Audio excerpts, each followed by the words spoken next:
Da minha janela avistei uma mulher de vestido azul claro, puxando uma criança pela chuva. Notei que suas roupas eram diferentes. Até aí tudo bem, a chuva aumentou e, para minha surpresa, eu olhei para a mesma esquina e a mulher novamente vinha com o garotinho. Com certeza era seu filho. Ela balançava a cabeça, mostrando negativo. O seu semblante era de pavor. Era uma mulher grande, sem nenhum toque feminino, muito pelo contrário. Parecia as mulheres da Idade Média que faziam trabalhos braçais. Lembrei que já tinha visto aquela mulher, e a mesma criança, e o mais incrível é que tinha sido exatamente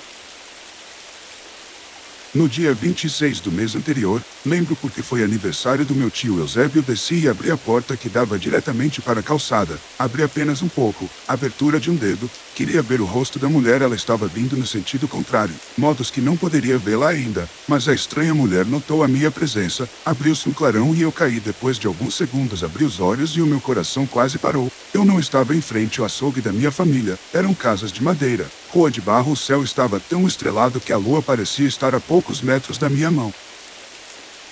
A mulher tinha sumido assim como o seu filho. Tentei não me desesperar, mas o silêncio era anormal. Nada, simplesmente nada, parecia estar no vácuo do universo. Pensei que pudesse ser um sonho, e como um imbecil que sempre fui, resolvi explorar o meu sonho. Mas antes que eu pudesse chegar na esquina, vi que não estava sozinho. Um homem vinha na minha direção. Ele andava de forma estranha, desordenada. Ele passou por mim como se eu não estivesse perto. Eu chamei bem alto, mas ele não me notou. Eu parecia estar invisível. Peguei um jornal amassado no chão e mais uma vez o pavor tomou conta de mim. A data mostrava o ano de 1921. Como assim? Eu vivia no ano de 1962. Como poderia ter voltado 41 anos no passado?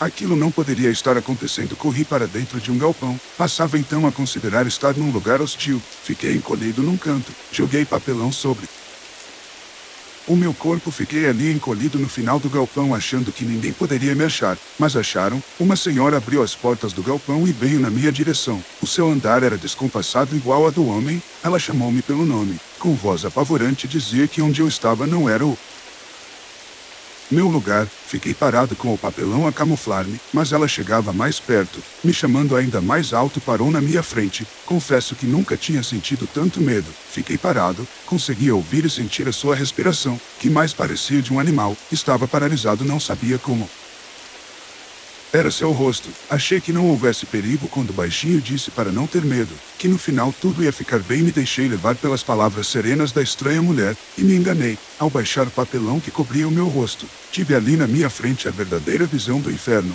Nem os mais talentosos diretores de cinema de Hollywood poderiam ter tanta inspiração para assustar. A mulher tinha o seu rosto pálido, seus olhos eram negros e fundos, seu cabelo era enorme e cheio, tão grande que se misturava com o chão. Tinha chagas por todo o corpo. Antes que pudesse ter qualquer reação de pavor, ela disse que todos tinham o seu lado do mal, o seu lado de ódio e rancor, que aquela aflição horrível seria os sentimentos de cada coração humano, que eu também teria o meu de alguma forma. Ela conseguiu colocar na minha mente a forma avessa do meu próprio eu, e juro, era de longe ainda mais horrível que a mulher que estava à minha frente. Eu gritava para que ela tirasse aquilo da minha mente. Com os olhos fechados podia ouvir suas gargalhadas. Me senti impotente. Estava como um joguete em mãos perversas que podiam ver o meu medo. O que queria naquele momento era que tudo aquilo acabasse. Ela se levantou e foi em direção à porta, mas ainda voltava a dizer para eu ir embora. Dizia que ali não era o meu lugar. Eu demorei para abrir os meus olhos. Tinha ainda a esperança de tudo aquilo ser um terrível pesadelo. Quando abri, tive a terrível revelação que não era um pesadelo. Estava sim vivendo aquela terrível experiência, aquela medonha experiência. Me levantei com o coração cheio de ódio. Não entendia o porquê de estar vivendo tudo aquilo. O meu coração estava duro, o meu semblante estava com ódio. Não merecia estar passando por tal infortúnio. Fui em direção da porta. Pensava que mesmo naquele mundo paralelo eu pudesse chegar em frente ao açougue, mesmo que no passado poderia voltar para minha antiga realidade. Mas não foi isso que aconteceu. Abri a porta, e juro, não me assustei. Estava vendo a coisa mais bizarra até então, mas mantive-me firme. Era uma rua. Eu tinha atravessado a rua e entrado no galpão. Ao sair do galpão, logo em frente à porta, não tinha mais a rua. Tudo tinha mudado. Era uma continuação do galpão, claramente futurista, sem portas, sem janelas. No final do galpão tinha uma escada que ia para o andar superior, e outra que levava ao subsolo, escolhi subir, pensei ser a melhor escolha. Assim comecei minha subida, subi 32 lances de escada até chegar ao último. As minhas pernas estavam bambas de tal forma que não mais conseguia senti-las. No final do último patamar tinha uma porta de cor esverdeada com os dizeres, bem-vindo. A CTL é assento agudo M, abri a porta e o que senti não foi medo, foi um sentimento de dúvida. A ideia do pesadelo voltava com força. Era um imenso e infinito nada. Não tinha nada, nada à direita, nada à esquerda, nada no chão ou no céu. Era uma folha em branco, era como nada. Olhei para trás na intenção de descer as escadas e voltar ao ponto inicial. Mas a porta não estava mais lá, estava no meio de um enorme e infinito nada. O nada tinha cor. Era branco, tudo branco. Fiquei parado por uns 10 minutos pensando ser a linha de chegada. Era o fim. De alguma forma eu tinha morrido e não tinha percebido.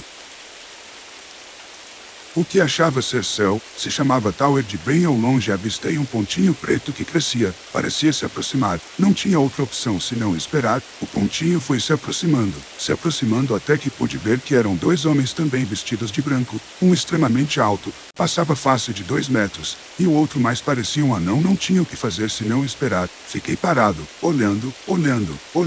Eu já estava ficando louco, pois eu podia ver os dois homens vir na minha direção, mas não chegavam nunca, só podia ser uma miragem. Fechei os meus olhos, pensei em prender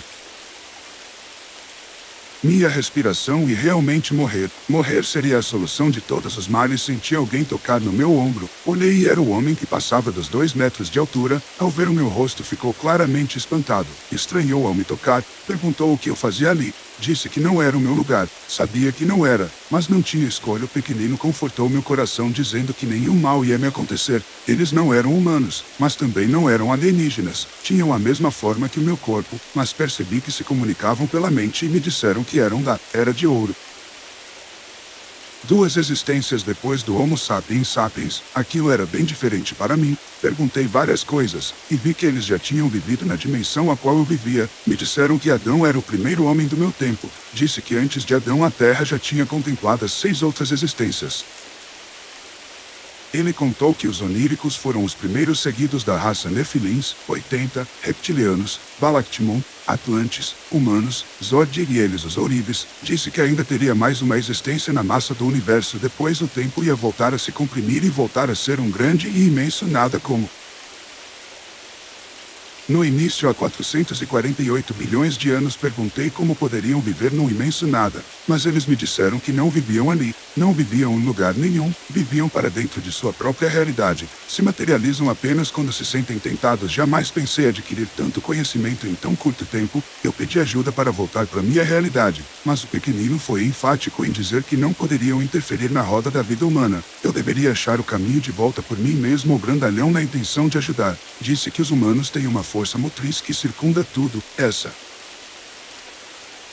força destina as coisas que só ela poderia me guiar. Logo veio Deus na minha mente, mas percebi que para eles Deus já não era mais a força maior, ou já tinham alcançado sua superioridade. Eles podiam fazer o que quisessem. Mostraram a Terra em holograma, mostraram o fim da raça humana, e será igual aos filmes mais terríveis que possamos imaginar. Não me precisou a data, mas ainda demoraria muito tempo. Depois da minha própria existência, os dois tocaram novamente o meu ombro e sumiram, deixando apenas a porta a qual eu cheguei a Toward. Estava em êxtase. Eu abri a porta e desci até chegar no galpão. O meu coração batia tão forte que parecia querer sair pela boca. Fui caminhando pelo galpão que não existia na minha rua. Sim, tive medo de passar pela grande porta e começar tudo de novo. Meu Deus, não consigo esquecer o passo que me fez voltar para minha realidade. Meu tempo, minha rua. Olhei para trás e no lugar da porta do galpão tinha a árvore da esquina que sempre esteve ali. Voltei para casa num misto de medo e alívio. Isso aconteceu há exatos 19 dias. Não foi sonho, foi real. A maior experiência da minha vida. Fim.